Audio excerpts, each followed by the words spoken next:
बहुत ज़्यादा टाइम का नहीं है। जी, पढ़ाई अपनी-अपनी जगह है और पिता की मदद या काम कोई अपनी जगह पर है। जी, बट में से अचानक दूध कम हो जाना, बंद हो जाना, जी, ये सारी समस्याएँ थनैले में ही आती हैं। जी। कभी-कभी क्या ज़रूरी नहीं होता है है कि एक्सपेंसिव फीड दें। जी, फीड पशु को ऐसा दें जिससे उसे प्रॉफ़िट हो और पशु भी ना बिगड़े। तो आज पशु के धार-बाट अच्छे हैं, तो आप उसके यहाँ अपने यहाँ लाके खाने के हिसाब से दूध बढ़ा सकते हैं। जब गाय बच्चा देती है, जी, तो ये 11 लीटर एक टाइम दूध देती है। जी, और इसको बच्चा देते हुए वो बचाने का मुँह कम से कम 10 दिन 12 दिन खुला ही रह जाता है। जी, जी, जी, उससे गाय कंसीव भी नहीं कर पाएँगी। जी, हमारे सर डेयरी को एक अलग लेवल लेके जाना है। जी। पुराने तकनीकियों को और पापा के साथ मिलके और मैं खुद ही इस डेयरी को जो एक कहावत है, उम्र बचपन का लेकिन अनुभव 55 का। नमस्कार साथियों, मैं जितेंद्र तिवारी और आप देख रहे हैं अपना चैनल प्रगतिशील पशुपालक। साथियों, आज मिलवाएंगे एक 15 साल के युवा से जो कि विषम परिस्थिति में अपने पिताजी का सहयोग करते हुए और अपने फार्म को एक अलग ही ऊंचाई पे, अलग ही लेवल पे ले जाने का प्रयास कर रहे हैं। पढ़ाई के साथ-साथ अर्निंग का भी काम कर रहे हैं और जैसा कि आप लोग देखते होंगे कि हम लोगों के घर के बच्चे अ, बस मोबाइल और पढ़ाई और खेल-कूद में ही समय बिता देते हैं। ये एक उदाहरण है ये लड़का।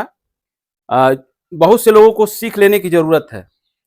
वीडियो बड़ा महत्वपूर्ण है दोस्तों, पूरा देखें, स्किप करके ना देखें। आइए हम इनकी जर्नी के बारे में जानते हैं, कैसे इन्होंने डेयरी फार्म में अपना समय देना शुरू किया और कहाँ तक सोच है। वीडियो को पूरा देखें, स्किप करके ना देखें। वीडियो अच्छा लगे तो प्लीज़ एक लाइक ज़रूर कर दीजिएगा और नए व्यूअर्स से रिक्वेस्ट करेंगे कि चैनल को जिन्होंने अभी तक सब्सक्राइब नहीं किया है, प्लीज़ चैनल को सब्सक्राइब कर लें। आइए हम सबसे बातें करते हैं इनकी जर्नी के बारे में। अपना परिचय बता दीजिए, अपना नाम और ये फार्म का एड्रेस। नमस्कार, मेरा नाम है जीत पांडे। यह फार्म सलपुरा गाँव में है, जी। जो कि चंदौली से 7 किलोमीटर अंदर की तरफ। क्या उम्र होगी आपकी? 15 साल। मात्र 15 साल उम्र है जी। और 15 साल की उम्र में आपने जो है डेयरी फार्म का काम में इंटरेस्ट लेने लगे हैं। क्या वजह है इसके पीछे? इसकी वजह मेरे पिताजी हैं, क्योंकि जो मेरे पिताजी हैं, जी, वो पहले डेयरी फार्मिंग का काम करते थे, लेकिन उन्हें बीच में हार्ट अटैक की बीमारी हो गई। जी, हार्ट अटैक की बीमारी के कारण मेरे पिताजी उतने मतलब न रह पाए और काम न कर सके बढ़िया जी। से, तो उनके सहायता के लिए बस मुझे डेयरी फार्म में आना पड़ा। तो अभी पढ़ाई-लिखाई का क्या स्थिति है आपके? अभी तो मैं 10th में गया हूँ, 10 में पढ़ रहे हैं। 10 में गया। मतलब पढ़ाई के साथ-साथ आप जो है डेयरी फार्म में भी लगे हुए हैं। पिताजी की बस मदद तो के लिए। क्या पिताजी या फिर माताजी आपको मना नहीं की कि बेटे अभी तुम्हारा उम्र पढ़ने का है, इस काम को ना करके तुम अपना ध्यान पढ़ाई पे लगाओ? देखिए सर, ये काम बहुत ज़्यादा टाइम का नहीं है। जी, पढ़ाई अपनी-अपनी जगह है और पिता की मदद या काम कोई अपनी जगह पर है। जी, तो मेरे पिता-माता ने तो मुझे मना नहीं किया इस काम के लिए। जी। तो कितना दिन हो गया आपको इसमें इन्वॉल्व हुए? कितना दिन से जो है कि ये काम कर रहे हैं? कितना दिन से मैं कर रहा हूँ, तो मुझे करते हुए कम से कम लगभग 2 से 3 साल हो गए 3 साल हो गए। और बाकी ये काम तो बहुत पहले से हम लोग घर पे हो रहा है। जी, जी। तो हम देख रहे हैं जो ये आपका ये शेड स्ट्रक्चर है, जो हुँ, शेड आपने बनवाया है हुँ। कितने बाई कितने का है? लगभग ये इसकी ऊँचाई होगी लगभग 12 फीट से 14 फीट के बीच में। ऊँचाई हुँ। और लंबाई इसकी कितनी है? लंबाई लगभग 18 से 20 फीट होगी। 18 फीट। मतलब गर्मी के दिनों में इसमें दिक्कत नहीं होती है जानवरों को, हाँफते वगैरह नहीं है? नहीं, गर्मी के दिन में दिक्कतें तो होती हैं। जी, लगभग शेड की ऊँचाई जो हम लोग की है थोड़ी कम है। जी, गर्मियों में दिक्कतें तो होती है, लेकिन हमने उसका व्यवस्था भी कर रखा है गर्मियों की। जी। जैसे पंखा और अभी फोगर सिस्टम वो लोग निकाल दिया है, लेकिन फोगर सिस्टम समर में लगा अच्छा, देते गर्मी में हैं। फ़ॉगर भी लगवा देते फोगर हैं। भी लगवा देते हैं। तो क्या-क्या दिक्कतें आई 3 साल में बीमारियाँ कौन-कौन सी आई? जैसे एक समस्या होती है कि आदमी जो है दूध का उत्पादन कर लेता है और दूध बेचने की समस्या हो जाती है। तो इस तरह की क्या-क्या समस्याएँ आई आपको, थोड़ा उसके बारे में बता दीजिए? सबसे पहले तो उसमें सब समस्याएँ आई रख-रखाव की जानकारी न होने के कारण। जी, देखिए, सब रख-रखाव की मतलब नया-नया आया, तो मुझे पता नहीं था कि कैसे रखना है, क्या करना है। जी, तो कुछ चीज़ें मैंने अपने पिताजी से सीखी जी, और कुछ ऑनलाइन सीखी जी, और उसकी समस्याओं को मैंने अच्छे से कवर किया। और दूसरी समस्याएँ आती हैं, बीमारियाँ बीमारियाँ कई प्रकार की आती हैं। जी। कौन-कौन सी बीमारियाँ हैं? जैसे थनैला, गायों में बाझपन, जी, गायों का सही समय पे कंसीव ना करना, दूध में कम होना, जी, लंगड़ाना, पैरालिसिस और हाई स्ट्रोक, ऐसे अन्य बहुत सारी बीमारियाँ हैं। जी। देखा जाए तो उम्र आपकी कम है लेकिन तजुर्बा जो है काफ़ी बड़ा है, सराहनीय भी है। तो पहले बात करेंगे थनैला पर। आपने थनैला का नाम लिया, हुँ। तो थनैले के लक्षण क्या होते हैं? पशुपालक कैसे पहचानेगा कि हमारे गाय को थनैला हो गया है? देखिए, थनैले के कई सारे लक्षण हैं। देखिए, सबसे पहला लक्षण होता है गाय के बट में से जी। दूध में कुछ जमावट आना, जैसे खुश्ती जम के खुश्ता आना मतलब खुश्ती हाँ, खुश्ता फट आना, जाता है उसमें दूध। फट के आना दूध हुँ, का। सबसे पहला और मतलब सबसे कम लक्षण होता है। जी अगर किसान इसी पे ध्यान दे तो थनैला इसी जगह कम खत्म हो सकता है। जी, मतलब शुरुआती समय में ही शुरुआती अगर समय इसके की संकेत है ये। जी उसके बाद थनों का टाइट हो जाना, जी गुलठे गिल्टियां पड़ जाना थनों में, जी और थनों में से पस आना, जी थनों का फूल के गुलाबी हो जाना, और बट में से अचानक दूध कम हो जाना, बंद हो जाना, जी ये सारी समस्याएं थनैले में ही आती हैं। जी। कभी कभी क्या होता है, जैसे हम लोग देखते हैं गाय दूध की जगह जैसे गुलाबी दूध आने लगता है, या तो आप खून भी कह सकते हैं जिसे। ब्लड आने लगता है, तो हाँ। क्या करते हैं, कैसे ट्रीटमेंट करते हैं उसका? देखिए ये गायों में अधिक मात्रा में जब मतलब सॉरी, ये गायों में तब होता है जब गायों में फास्फोरस की कमी बहुत कम हो जाती है। जी मतलब जब गायों में फास्फोरस बहुत ज्यादा कम हो जाता है तब उनके बट से गुलाबी दूध या खून आता है। जी। इसके उत्तम उपचार आयुर्वेदिक में भी है, अंग्रेजी में भी है। क्या करते हैं, ऐसा कैसे ट्रीटमेंट करते देखिए इसका तो अगर आपको तुरंत रिजल्ट चाहिए, ये तुरंत रिजल्ट वाला ही बीमारी है, हैं? तो जी, आप इसका मेटाबोलाइट यूज कर सकते हैं, मतलब मेटाबोलाइट देने से वो सही हो जाएगा? एकदम सही हो जाएगा। अच्छा। और और अगर आप देसी उपाय आयुर्वेदिक उपाय में देखें तो एक फूल आता है थनैला का फूल, जी जिसे लोग कहते हैं गांव में थनैला का फूल, जी उस फूल का लेप लगाया जाता है, जी जिसके वजह से उस बाट का दूध मतलब जो लाल आता है वो वापस से अपने वास्तविक रूप में आ जाता है। अब थोड़ा सा हम बात करेंगे, कितने जानवर रखे हैं आप, टोटल एनिमलों की संख्या कितनी है? हमारे यहाँ टोटल एनिमलों की संख्या है 8 से 9। 8-9 जानवर रखे हाँ हैं। बड़े जानवर, 8-9 बड़े जानवर हैं। तो क्या सभी मिल्किंग में हैं या फिर कुछ जानवर ड्राई भी हैं? अभी देखिए हमारे पास 2 जानवर ड्राई में है, जी। बाकी 6 जानवर मिल्किंग में है। 6 जानवर दूध दे रहे हैं, हम्म। तो 6 जानवरों से कितना दूध का उत्पादन कर लेते हैं? 60 लीटर, 60 से 65 लीटर। मतलब पर डे का 60 लीटर दूध आपका हाँ। हो रहा है। हम्म। कहाँ दूध बेचते हैं? हमारे गांव के एक दूधिया हैं, जी। दूध वाले, वही दूध लेके जाते हैं, उनकी खुद की दुकान है, जी, दुकान पे लेके जाते हैं। दुकान पे तो उनका क्या रेट में सर आपका दूध बिक जाता है? 30 रुपए। मात्र 30 रुपए दूध देते हैं। हम्म। तो क्या 30 रुपए दूध देकर पशुपालक इनसे मुनाफा कमा सकता है? क्योंकि 50,000 60,000 की गाय लाता है, उसके बाद इतनी महंगाई है फीड की, हम्म। क्यों ना आप खुद का रिटेल करने का प्रयास करते हैं या फिर किसी डेयरी वगैरह पे देते हैं? देखिए जैसे अब दूध वाला लेकर जाएगा तो आपको 30 रुपए की देगा, अगर आप खुद से रिटेल करना चाहते हैं उसके लिए आपको मतलब 24/7 इसी में लगना पड़ेगा। जी तो फिर आप अगर आप स्टूडेंट हैं तो पढ़ नहीं पाएंगे, जी अगर आप किसी कहीं पे जॉब कर रहे हैं तो जॉब नहीं कर पाएंगे। जी तो इसमें देखिए, और पशुपालक चाहे तो दूध वाले को ही दूध देके फायदा कमा सकता है, प्रॉफिट ले सकता है। जी जी जी अगर उस हिसाब से पशु को रखे, उस हिसाब से दाना दे, उस हिसाब से फीड दिखे, फीड देखिए जरूरी नहीं कि एक्सपेंसिव फीड दे, जी। फीड पशु को ऐसा दे जिससे उसे प्रॉफिट हो और पशु भी ना बिगड़े। तो आज की डेट में देखा जाए तो 30-32 रुपए 35 रुपए से कम कोई फीड की कीमत नहीं है, हम्म। और आपका दूध जो है 30 रुपए बिक रहा है, हम्म। तो कहाँ से आप प्रॉफिट में हैं? देखिए ऐसे एक पशु अगर मिनिमम 10 लीटर दूध देता है जी एक टाइम, तो उसे कम से कम 5 केजी दाना चाहिए जी। एक टाइम। हम्म। तो जितना दूध दे रहा है पशु उसका आधा उसे दाना देंगे तभी वो दूध देगा। जी तो देखिए इस समय सबसे सस्ते में चल रहा है 27 से 28 रुपए केजी गेहूँ। जी तो अगर आप गेहूं को दलवा दे रहे हैं पशु को, जी और पराग मतलब इसके प्रॉफिट वाला फीड है, पराग दे रहे हैं तो पराग मतलब 26 रुपए केजी। 26 रुपए आपका हो गया पशु आहार। हम्म। और तो और इसके ऊपर आप सरसों की खल दे सकते हैं। जी आप प्रॉफिट, अगर आपके पास उतना मतलब बजट है तो जी सरसों की खल 30 से 32 रुपए केजी आएगी। जी। और आपका मतलब मन है तो दो, ना मन है तो ना दीजिए। जैसे हम देख रहे आए तो आप जो है कि फीड मिक्स कर रहे थे, यस। और जानवर भी आपके जो है कि अच्छे फीड दिए गए हैं वो बता रहे हैं। तो आपका फीड फार्मूला क्या होता है, जानवरों को क्या क्या मिला के आप देते हैं और कितनी मात्रा में देते हैं? देखिए हमारे यहाँ तो जानवरों को चोकर, जी जौ का आटा, जी मक्का, मसूरी का भक्का, जी। पराग और गेहूं का दलवा दिया जाता है, और यस। सरसों की खल। तो जो गाय अगर 10 लीटर दूध दे रही है या फिर 15 लीटर जो पर डे का दूध दे रही है, तो 15 लीटर दूध देने वाली गाय को एक टाइम का कितना राशन देते हैं? देखिए जितना गाय दूध रही है उसका आधा उसको दाना देना पड़ेगा। जैसे 15 लीटर दे रही है तो उसको 7 केजी दाना, मान लीजिए 6 साढ़े 6 केजी दाना देना दोनों पड़ेगा। टाइम में मिला के देना पड़ेगा, जी तभी वो गाय मेंटेन हो पाएगी। जी। और क्या क्या समस्याएं आती हैं सर? जैसे अ, खरीदारी करते समय कभी कभी ऐसा होता है कि लोग ठग जाते हैं, गलत गाय आ जाती हैं, दूध कम देने लगती हैं, या फिर तो इस तरह की समस्या कभी हुई है आपके साथ? सर देखिए नए नए धंधे में जब कोई जाता है तो उसे दिक्कतें मतलब फेस करनी ही पड़ती हैं। जी ऐसे बहुत सारे लोग हैं जो विश्वासघात करते हैं लोगों के साथ, जी। तो ऐसे देखिए अब इससे आप बच तो पाएंगे नहीं। तो वैसे लोगों से कैसे सतर्क रहा जाए, हमारे जो नए पशुपालक हैं वो कैसे सतर्क होकर देखिए गाय की कम खरीदारी आप करें? किसी के यहाँ से गाय लाते हैं तो कम से कम 2 से 3 या 4 पर टाइम, 2 या 1-2 दिन उसे दूध ले। और देखिए गायों की ब्रीड अच्छी होगी तो दूध देगी, सबसे पहले तो उसे पहचाने कि उसकी ब्रीड कौन सी है। उसके बाद 2 से 4 टाइम आप गाय का दूध निकालें जी तो अपने आप अंदाजा लग जाएगा वो कितना दूध देगी। जी जी और अगर पशु के धार बाट अच्छे हैं तो आप उसके यहाँ अपने यहाँ ला के खाने के हिसाब से दूध बढ़ा सकते हैं या घटा सकते हैं। तो दुधारू गाय की पहचान क्या होती है सर? जैसे कैसे हम पता करेंगे कि ये गाय ब्रीड में अच्छी दूध दे करेगी?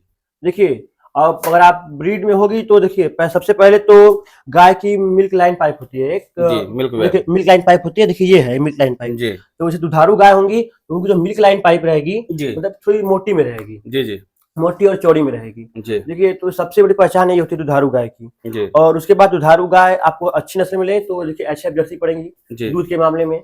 और उसके आप अगर आप आपका डेयरी उस हिसाब से नहीं जो गर्मी बर्दाश्त कर पाए आपकी गाय जी तो आप क्रॉस गाय लें, जैसे क्रॉस एचएफ ब्रीड की गाय। साहिवाल, एचएफ गिर, ऐसे क्रॉस गाय लेंगी तो आपके मतलब मेंटेन कर पाएंगे, अपने माहौल में रख पाएंगे जी उसे जी जी और वो आपका अच्छा दूध भी देंगी। जी और दुधारू गाय की पहचान हो गई ये जी मिल्कलाइन पाइप। और उनकी देखिए आप कोई भी गाय लाते हैं दुधारू हो चाहे ना दुधारू हो, जी सबसे ज्यादा प्रभाव पड़ता है उसके डाइट पे। आप अगले के यहाँ से खरीद के लाए 10 लीटर दूध दे रही है, जी अब अगला 5 केजी दाना उसे एक टाइम दे रहा है। और अगर गाय कोई भी पर डे 20 लीटर दूध निकाल रही है जी तो अगला 10 केजी दाना देगा उसे दोनों टाइम मिला के। जी और आप ला के 5 केजी दाना में सोच रहे हैं कि 20 लीटर दूध एक दिन का निकाल दें, नहीं तो देगी। ये कभी नहीं देगी। कुछ लोग बोलते हैं कि हम लाए वहां से ठगा गए, ठग दिया और आप गाय बेच दिए, अगला ले गया और अगला उतना दूध फिर से निकालना लगे। जी जी जी तो कुछ लोग बोलते हैं यार हमें सहा नहीं, ये हुआ वो हुआ, तमाम तरह की बातें तमाम होने तरह की लगती हैं। बातें करने लगते हैं। जी तो देखिए ये उनकी खुद की गलती है। जी पहले पशु को वो अच्छे से परख ले कि कितना वो बर्दाश्त कर रही है, कितना खा रही है, कितना दे रही है, उसके बाद पशु को निकालें या अंदर लें। थोड़ा सा सर हम आपकी गाय के बारे में परिचय करना चाहेंगे। जैसे ये छोटी वाली गाय है, हम्म कहाँ से लिए थे इसको और कितना दूध करती है? देखिए हम एक किसान से लिए थे सैदराजा साइड से। सैयद राजा से लेके आए थे जी। ये किसान की गाय है, ये पहले बार में ट्विन बच्चा दी थी, ट्विंस। 2 बच्चा दी थी हाँ, जुड़वा। तो जी हम गए तो मतलब हमारे रिलेटिव के घर के बगल में ही है, जी तो मुझे लगा कि क्या पता इस बार भी ट्विंस थे, तो मैं ऐसे ही मजाक मजाक में इसे ले आया। और ये एक टाइम जब बच्चा देती है मतलब ताजे ताजे में तो 9 लीटर दूध निकालती है। ये 9 लीटर दूध देती है टाइम का। ये देखने में छोटा है, छोटी छोटा है। पैकेट बड़ा धमाका। बिल्कुल आप ही की तरह है। छोटा पैकेट बड़ा धमाका जी। बस ये देखने में ऐसी है। जी देखिए क्योंकि ये गाय ब्रीड में है, जी जी देखिए ब्रीड में गाय रहेंगी तो वो छोटी हो चाहे बड़ी दूध तो देंगी ही। जी। तो ये देखिए 9 लीटर दूध देती है। इसके नीचे फीमेल काफ है। कितने में लिए थे इसको? सर इसको हम 35,000 में लिए, मात्र 35,000 मात्र 35,000 में। कितने दिन की बच्चा दी है? इसका बच्चा दिए 2 महीने हो गए। 2 महीने हो गए। अगर कोई चाहे आपसे खरीदना तो क्या बेचेंगे इसको? नहीं सर ये सेल के लिए नहीं है। नहीं है। और ये गाय दूसरी वाली गाय?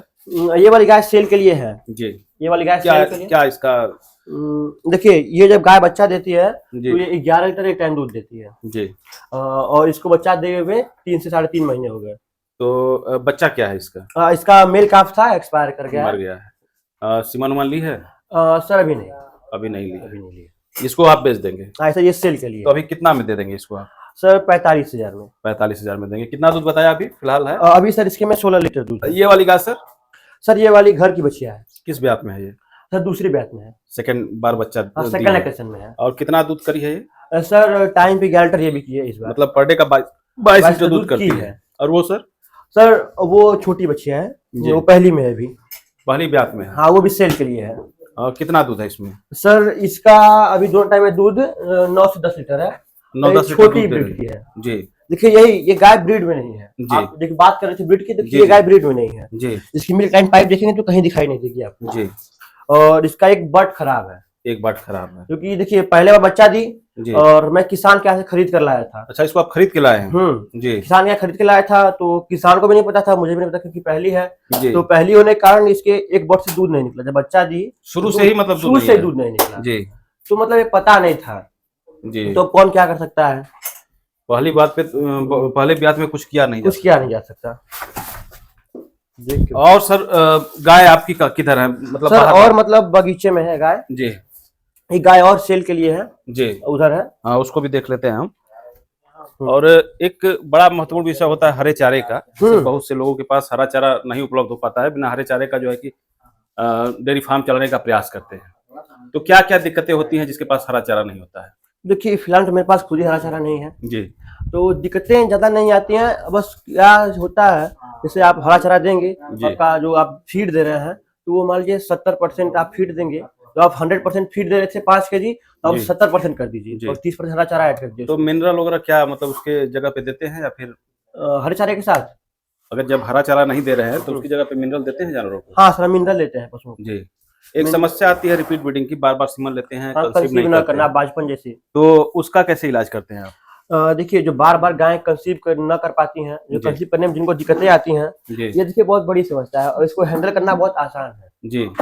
अच्छा देखिए, कोई गाय है, एक बार रिपीट की, 2 बार रिपीट की, तो अगर तीसरी बार उसको फिर से हिट में आ रही है, जी। तो पहले उसको मतलब देख लीजिए कि वो फुल हिट में है या नहीं। क्या-क्या होता है कभी-कभी कि गाय फुल हिट में रहती नहीं है जी। और किसान क्या करता है, उसे कंसीव करवा देता है, तो वो उसमें तो रुकेंगी नहीं। जी। और पहले चेक कर लीजिए वो हिट में है अच्छे की नहीं। वो हिट में अच्छी रहेगी, आप उसको कंसीव कराइए। जी। देखिए, एआई से कंसीव करा रहे हैं जैसे कि सीमन द्वारा, तो आपको मुझसे जैसे 12 घंटे के बाद कंसीव कराइए। जी। हिट के मतलब 12 जैसे घंटे के हिट में बाद, आ गई तो उसके 12 12 घंटे घंटे बाद, बाद 12 से 14 घंटे बाद सीमन चढ़वा देना सीमन चाहिए। लगवा देना चाहिए। जी। ऐसे अगर आप बुल से करा रहे हैं नेचुरल, तो उसे हिट में आई, उससे 1-2 घंटे 3-4 घंटे बाद आप कराइए। जी। और देखिए कंसीविंग जो होता है, कुछ-कुछ गाय सीमन से कंसीव नहीं कर पाती जी। हैं, और तो उनको बुल से कराइए। जी। वो पक्का ही पक्का 100 पे 100% रुकेंगी। जी। और जो गायें बार-बार मतलब रिपीट करती हैं, तो उनको सीमन लगने के, मान लीजिए आज सीमन लगा, तो आज से 5वें दिन बाद उनको एक इंजेक्शन आता है डुरापोजन। जी। 5वें दिन या तो तीसरे दिन। सीमन लगाने के बाद? हाँ, सीमन लगाने के तीसरे या तो 5वें दिन डुरापोजन का इंजेक्शन लगवा दीजिए। जी। इससे होगा क्या कि मच्छरदानी का मुंह बंद हो जाएगा जी। और जो स्पर्म रहेगा वो बाहर फैलेगा नहीं। कुछ-कुछ गायों का होता क्या है कि सीमन लगता है और वो बच्चादानी का मुंह कम से कम 10 दिन 12 दिन खुला ही रह जाता है। जी। जी। उससे गाय कंसीव भी नहीं कर पाएंगी। जी। तो डुरापोजन का इंजेक्शन आता है, उससे बच्चादानी का मुंह बंद हो जाएगा, तो वो उन कंसीव। उन युवाओं के लिए क्या कहेंगे जो कि नया डेयरी फार्म में आना चाहते हैं, शुरुआत करना चाहते हैं, वो कैसे करें ताकि उनका डेयरी फार्म जो है लंबे समय तक चले? देखिए, सबसे पहले जो नया डेयरी फार्म खोल रहा है, तो वो वैसी ही गाय लाए जितना वो जो हैंडल कर पाए। बड़ी ब्रीड की गाय ना लाए, जी। जैसे एचएफ, जर्सी, फ्रिजिशियन या ऐसी बड़ी-बड़ी नस्लों की गाय लाएगा तो देखिए पहले ही धंधा बंद कर देगा। जी। जैसे एचएफ लाया, समर सीजन आ गया, गाय का मतलब नष्ट होना ही होना है। जी। तो उसे पता नहीं ना उसे हैंडल कैसे करना है, उसे रखना कैसे है, उसको देना क्या है, कब देना है, जी। जी। तो हैंडल कर नहीं पाएगा। जो नया किसान है, छोटी ब्रीड की गाय लाए, ऐसे टाइम पे 6 से 7 लीटर दूध जो दे रही हो, जी। जो क्रॉस में हो। तो देखिए, वो कुछ दिन रखे, कम से कम 4 से 5 महीने रखे, तो उसे समझ में आएगा। जो कि मतलब छोटी-छोटी गाय रहेंगी तो उसे जी। समझ में जी। आएगा, बीमारी हैंडल कैसे करें, बाकी सब कैसे करें। तो धीरे-धीरे मतलब उसे एक्सपीरियंस आते जाएगा। जी। तो अब उसके बाद वो बड़ी गाय लाएगा, अपना धंधा धीरे-धीरे बड़ा करेगा। धंधा देखिए धीरे-धीरे बड़ा करे, एक ही बार में 10 गाय लाके भर दिया जी। और एक समय आया कि जैसे ड्राई पे चली गई, जी। जी। धंधा बंद हो जाएगा उस समय। तो देखिए धीरे-धीरे धंधा को आगे बढ़ाइए, जैसे 2 से 4 करिए, 4 से 6 करिए। जी। धीरे-धीरे देखिए, जो नया खोलेगा बहुत सोच समझ के खोलेगा, एक-एक कदम फूँक के चलना चाहिए उसको। जैसे बहुत से लोग होते हैं शुरू में ही बहुत बड़ा सेट कंस्ट्रक्शन बनवा देते हैं, हुँ। बहुत सारा पैसा इन्वेस्ट कर देते हैं। तो वो देखिए इन्वेस्ट कर दिए एक बार में, मान लीजिए आप लाख रुपए इन्वेस्ट कर रहे हैं और आप 10 गाय ला के बांध दिए, जी। शेड भी दे दिए, 10 गाय साइड लाए, एक सब एक ही बार बच्चा दी हैं, सब लग रही हैं, जी। तो धीरे-धीरे वो सब ड्राई पे आएँगे ही आएँगे, तो निश्चित है। तो वो 10 ड्राई पे आएँगे तो फिर आप कहाँ से लाएँगे? फिर 1 लाख आप इन्वेस्ट करेंगे उसमें, बिल्कुल, तब बिल्कुल। लाएँगे। थोड़ा-सा हम देखेंगे जो फीड मिक्स कर रहे थे आप, हुँ। उसके बारे में क्या-क्या मिक्स किया थोड़ा-सा बता दें? आइए सर। देखिए सर, यहाँ पे फीड हमारा मिक्स हो रहा है। जी। ये आपका फीड है। हुँ। इसमें क्या-क्या, कौन-कौन सी चीज़ें मिक्स तो की देखिए हैं? इसमें गेहूँ का चोकर है। जी। क्या क्या रेट में सर गेहूँ का चोकर मिल जा रहा है आपके यहाँ? सर 1280 रुपए 50 केजी। जी। हुँ। और सर यहाँ पे आता है जौ का आटा आ गया इसमें, जी। मक्का आ गया है। जी। मक्का क्या रेट में मिल जाता है? सर 1285 रुपए 50 केजी। 1285 रुपए में 50 50 केजी। केजी। चोकर क्या बताया आपने? 1280। 1280 रुपए। और ये 50 जौ केजी। का आटा सर? सर जौ का आटा आता है हम लोग के यहाँ 1100 रुपए।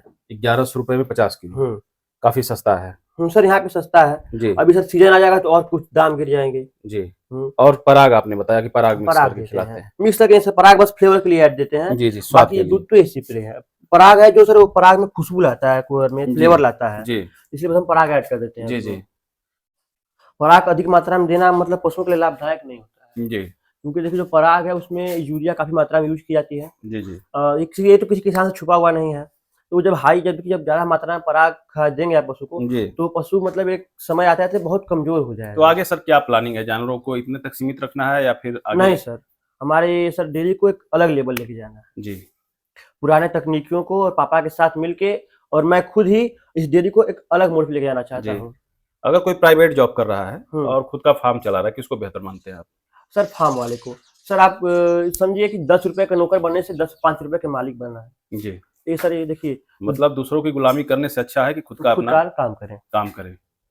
थोड़ा सा इसको आप विस्तृत रूप से समझाएं ताकि जो भी हमारे व्यूअर्स देख रहे हैं उनको ये बातें अच्छी तरह से समझ में आ जाए। सर देखिए सबसे पहले जो प्राइवेट जॉब कर रहा है जी जी उसे टाइम टू टाइम जाना है।